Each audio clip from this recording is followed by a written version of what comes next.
Good afternoon, everybody. Welcome to the midday update here Thursday afternoon. Not a whole lot to talk about. There's really a lot of sideways movement on this Thursday, and I suspect this may continue even into tomorrow. One thing I do want to make note of here is we saw a little bit of an area of resistance in the S&Ps finally sort of tip its hand, and we'll get into that here. Look at the S&Ps. Short, daily chart again. We have to respect this this rising structure that we've talked about into this upper band of resistance up here.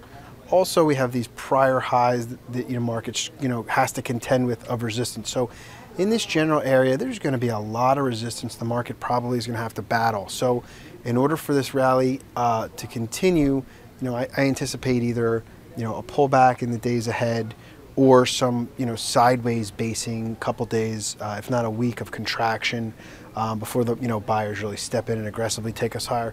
On the shorter time frames, the 141 level, finally starting to prove itself as resistance. You can see I annotated it already up here at 141. This was the high from 2 days ago.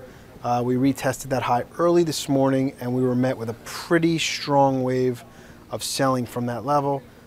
Through lunch, and again, go to a smaller time frame, you can see this this little band of selling. First selling we've actually seen, snapping back, and now, could this trade develop into another, push down? I think it could, but against 141 in the SPYs, that seems to be our new line in the sand here as a tradable level or reference point going forward. Should the market get through that level with some volume, probably tells us that we are going to, again, continue to probe that upside. But right now in this area, probably a battle to contend with.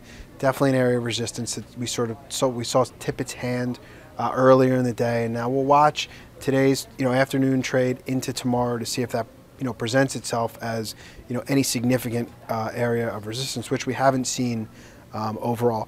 Not much else to report. A couple of symbols worth noting. Ag stocks, CF, again, post earnings, just the rally continues here. This is one pretty aggressive, fast trading symbol, but breaking higher here. And some of the high cap, high beta, tech names, Amazon just sort of staying in this range.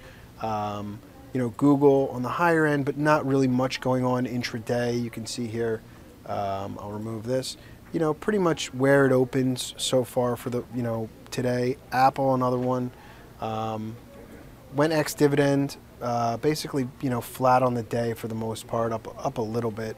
So there's not really a whole lot of, major movement happening. It is very, very selective today, and as I look around the trading floor here, it's becoming a little bit of a ghost town, and I suspect tomorrow, we may continue this. There's not much in the way of headlines or economic news that may jar us one way or the other here. So, it is August. We are in the throes of summer. I suspect the market, the liquidity, may not be what it was, even a month ago. The price movement may not be what it was even a month ago. This is the time where you want to observe price action. You want to, not take on huge pockets of risk. And you want to just be sort of a spectator until you find, really good opportunity. And they have presented themselves, here and there, especially over the last 2 weeks. But right now, cash is king, I think. Market's definitely an area where it's trying to feel out resistance. It's become a little bit choppy in here and a little bit illiquid. That being said, don't forget, today we're doing the Thursday StockTwits recap at 4:15. Make sure you post your questions in open Q&A, and have a great day.